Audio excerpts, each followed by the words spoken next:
The best use of time and money when it comes to renovations, presented by Reginald D. Reglis, Realtor, Keller Williams Real Estate. In the current seller's market, many homeowners wonder what, if anything, needs to be remodeled before they list their houses. That's where a trusted real estate professional comes in. They can help you think through today's market conditions and how they impact what you should, and shouldn't, renovate before selling. Here are some considerations a professional will guide you through. 1. With current supply challenges, buyers may be willing to take on projects of their own.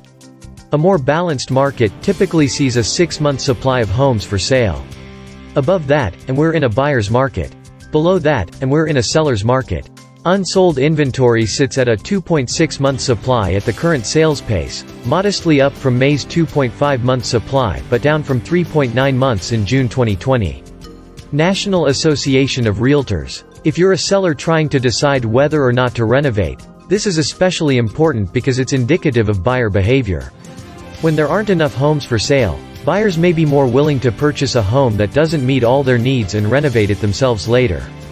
2. Not all renovation projects are equal. You don't want to spend time and money on a project that isn't worth the cost or is too niche design-wise for some homebuyers. The last thing you as a homeowner want to do is center your home design around a passing fad. Even worse, one that's design quality won't last a good while. Renofi.com. Before making any decisions, talk to your real estate advisor. They have insight into what other sellers are doing before listing their homes and how buyers are reacting to those upgrades. Don't spend the time and money to be trendy. If your buyer wants to upgrade to the newest fad later, they can.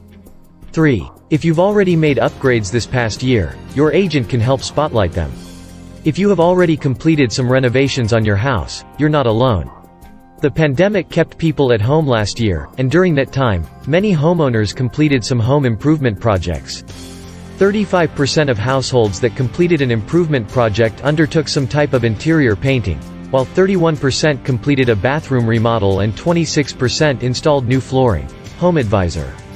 When it comes to renovations, your return on investment should be top of mind. Let's connect today to talk through any upgrades you've already made and to find out what you should prioritize before you sell to maximize your house's potential.